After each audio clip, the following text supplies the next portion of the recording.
whether I was actually a Christian by belief or by heritage. And I asked all these big questions that I think everybody asks at some point in life. What is after death? What is before life? What is this? What is that? Is God there? Is God dead? Is God alive? Is God everywhere? Is God? And that I was a stern believer in one God only. I said, I believe that there is only one God. I believe that all religions come from the same place. And I believe that the Word of God is always there, free of charge, for anyone to take. And then they started laughing and said, you're a Muslim. I said, okay, no problem.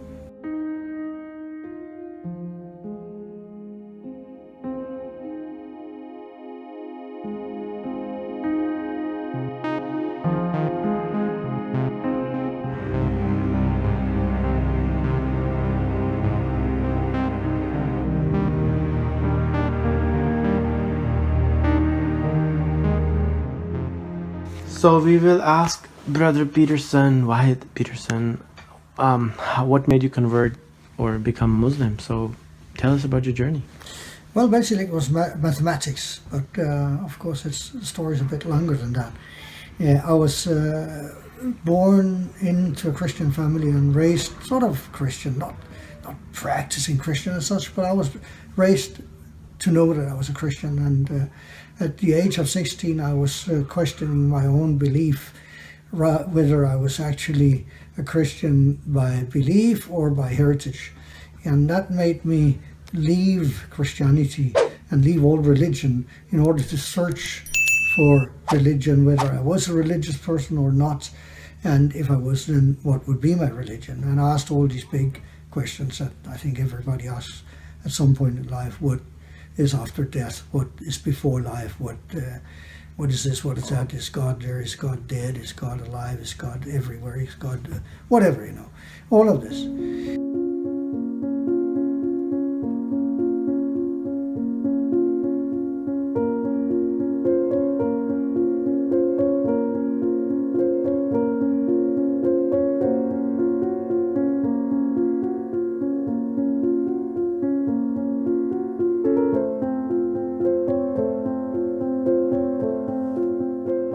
And when I was 21, I started traveling, and I was kicking around the world for 4 years. Started out in Africa, in Europe and in Africa, and eventually landed in Southeast Asia. And in India I became a Hindu. Because at that point I had reached the idea that all religions actually come from the same source. And that if I had to get into any of the existing religions, I could just kind of follow the religion upstream until I got to the source, and that would be the source of all religion and the eternal truth. It wasn't quite as easy as that, I eventually found out, but I went for a lot of pilgrimages to holy places in India, and I tried to sort of live the life of a searching person in India. I abolished all my worldly goods. I had no money, I had no return ticket, I had practically no clothes even. I had some homemade clothes and not even a pair of shoes on my feet. I had my passport and I had my homemade clothes, and that was it. Eventually I got back to Denmark as a Hindu, and I kept doing my Hindu prayers and rituals, not very regularly, but frequently. And eventually, one day I found out that I'm actually not a Hindu because I don't believe in this multitude of gods, which is in the daily practice of Hinduism, and that I was a stern believer in one God only.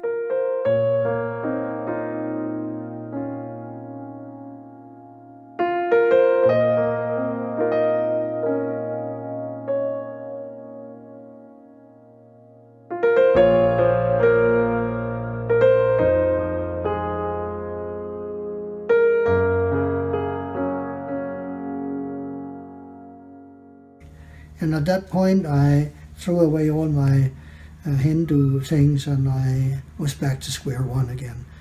And I knew that now I had tried everything. I'd gone halfway around the world, and I'd searched in every possible way. And there was only one place now to turn, and that would be to God himself. So I started asking, God, if you're there, you can hear me. If you're there, you can see me. If you're there, you know my needs. I don't know anything. I'm dumb as a door. I'm deaf as a rock. I don't know what's going on. I don't know what is up and down. I don't know what is the truth. But if you are there, you hear me and you guide me. And that's what I kept asking. And eventually Allah sent me to a group of Muslims here in Copenhagen. I was living in an entirely different part of Denmark. And they were going for a quest into the Sahara Desert, and they wanted me with them because I'd crossed the Sahara Desert before. So I said, yes, I'll come with you.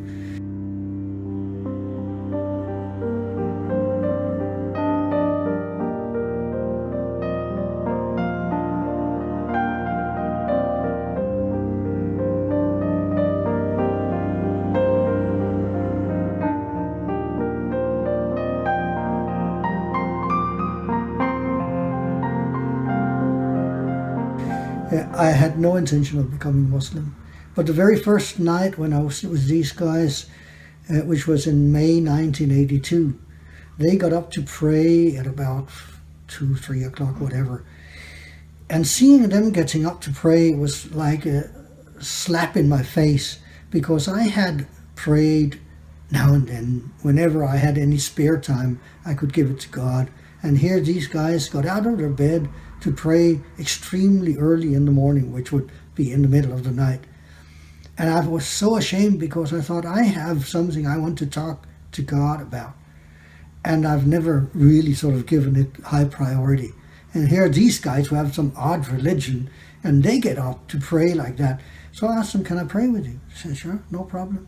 And I prayed like I used to pray. I tried to follow their movement, not to disturb them.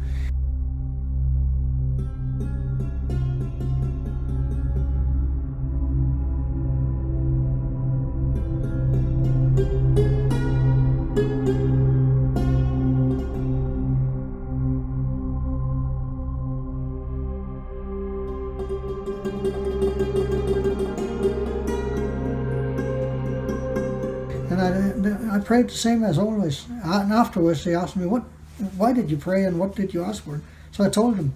And they started laughing, because they asked me, what do you believe? And I said, I believe that there is only one God. I believe that all religions come from the same place. And I believe that the Word of God is always there, free of charge, for anyone to take. And then they started laughing and said, you're a Muslim. I said, okay, no problem. Teach me all about it. And that's how I started. Very cool. And that was how many years ago? 34 years ago. 34 years ago. Any message to the world? No, I'm a very simple man. I don't give big messages like that. Small one? Small message? Small message. Well, keep your trust with God. Keep your oath to God. Keep your allegiance with God. Do your business with God. Simple. Thank you so much. You're welcome.